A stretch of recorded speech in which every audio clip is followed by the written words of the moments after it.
Je jure de dire la vérité, toute la vérité, rien que la vérité.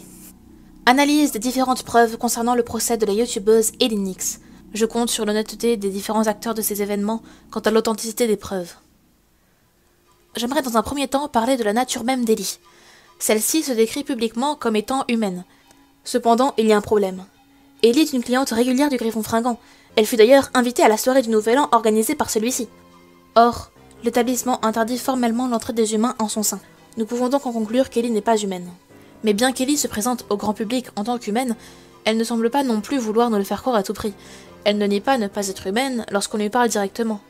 Cette fausse déclaration est sûrement un moyen pour elle de se fondre dans le décor sur internet. Passons à présent aux accusations concernant les meurtres du Nouvel An, ainsi que l'incident du lac. J'aimerais commencer par ce dernier, afin d'analyser les événements dans l'ordre chronologique. L'événement en question se déroule dans la nuit du 13 au 14 août 2020, près du lac de Pimpon. D'après les différents témoins, le lac entier aurait pris feu, et une mare de sang se serait formée à la surface. Le lendemain matin, deux jeunes filles, Eline et Eléa, sont retrouvées inconscientes sur les bords du lac. D'après leurs témoignages retranscrits dans le carnet de David de Vérité, elles auraient été attaquées par une créature se nommant Ellie, ayant l'apparence d'une femme aux yeux rouges portant un chapeau. De plus, d'après David, cette créature est liée au triangle du feu. Toutes ces informations nous amènent donc à penser qu'Ellie Nix est responsable de cette agression. Mais il y a quelque chose d'étrange dans cette histoire, à commencer par les jumelles elles-mêmes. Dans votre accusation, vous dites qu'elles sont innocentes, mais en êtes-vous certaine ? Après tout, ces jumelles connaissaient le nom d'Ellie. On ne peut pas non plus ignorer la ressemblance entre leurs trois noms, ni le fait qu'elles semblent avoir un lien psychique. De plus, ces jumelles sont recherchées par le triangle de feu. Cela aurait-il un rapport avec la conversation obtenue via le test alpha, dans lequel des fillettes semblent devoir faire leurs preuves pour rejoindre le triangle ? Dans ce cas, les jumelles sont peut-être ignorantes, mais certainement pas innocentes. Ensuite, parlons de la responsabilité d'Ellie Nix dans cette affaire. À première vue, elle semble être la coupable itou désignée. Ellie sait ce qu'il s'est passé cette nuit-là et refuse d'en parler. Mais il y a un truc qui cloche. D'abord, Ellie garde encore un traumatisme de cette nuit-là. Étrange pour l'assaillant, n'est-ce pas ? Aussi, Ellie enquête sur cet incident. Nous le savons grâce à une vidéo filmée par Sol. Si Ellie a volontairement attaqué les jumelles et qu'elle sait ce qui s'est passé, pourquoi cherche-t-elle à en apprendre plus sur cet événement ? Soit Ellie a aussi perdu la mémoire, soit une autre personne était présente ce soir-là. Une personne dont les jumelles, et peut-être Ellie aussi, ont oublié la présence, à cause du traumatisme ou d'une manipulation d'esprit.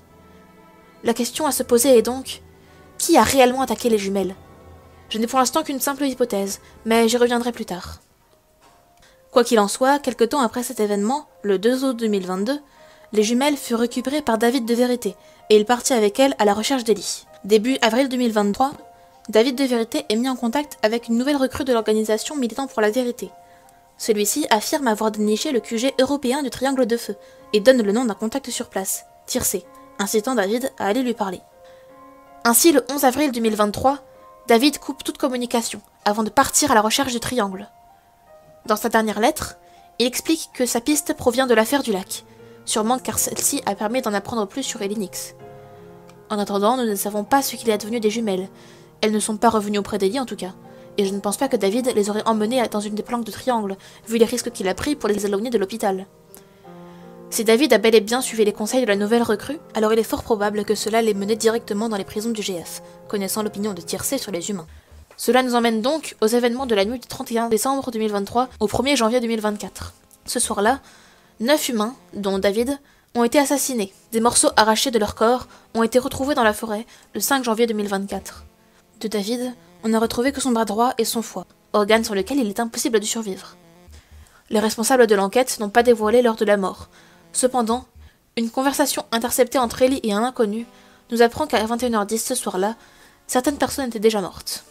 À 21h10, Ellie était en train de prendre des photos à l'accueil du Griffon Fringant. Nous avons également des extraits de vidéos d'une caméra du GF, montrant l'un des gardes-manger où l'on voit l'un des humains confisqués. On possède également un extrait de cet endroit filmé par Sol, que l'on suppose se passer au même moment, étant donné la façon dont nous ont été présentés ces extraits. Nous pouvons donc en déduire qu'Ellie discutait ici avec Sol, probablement de la même manière que dans cette vidéo. Dans cette discussion, on remarque plusieurs choses. Premièrement, la conversation est très sécurisée, et Ellie semble avoir peur de se faire repérer. Mais par qui ? Sûrement par ceux présents à la soirée du Griffon. La présence de Sol en ces lieux est déjà une infraction au règlement de l'établissement. Ensuite, qui sont ces personnes décédées dont parle Sol ? Via les caméras du GF ainsi que la vidéo de Sol, on peut voir que certains humains prisonniers sont toujours en vie.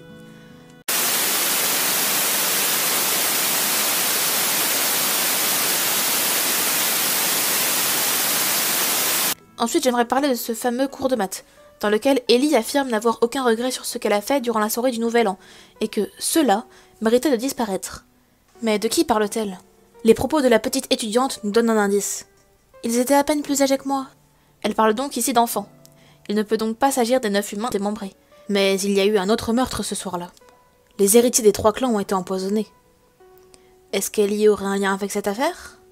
L'empoisonnement a eu lieu aux alentours de 21h, 21h40. Ellie était trop occupée à prendre des photos pour mettre le poison dans la nourriture réservée au clan. Cependant, ces horaires coïncident avec le passage de Sol au plan B. Mais bon, cela peut être juste une coïncidence. Dans l'hypothèse que Sol et Ellie parlent des corps des 9 humains, le plan B pourrait tout simplement être de cacher les corps afin que ceux-ci ne soient pas utilisés comme nourriture pour le GF. Après tout, Ellie ne semble pas s'entendre parfaitement avec le Griffon et ceux qui le fréquentent. Andorra souligna à plusieurs reprises qu'Ellie aurait fait quelque chose de grave, que certains pourraient lui reprocher. Dans tous les cas, Ellie n'est pas à l'origine de la mort de David, ni de celle des 8 autres humains, étant donné qu'elle a simplement trouvé les corps. Parlons à présent de son mail d'aveu. Premièrement, Ellie parle du meurtre des 9 humains. Nous ne savons pas quelle est sa part de responsabilité dans l'affaire. Elle peut très bien être minime, comme financer l'emprisonnement des humains au travers des nombreux ping pixie que Andorra lui fait payer, ou des services de connexion internet. Elle affirme ensuite qu'il y a un malentendu. Là encore, on en ignore la nature.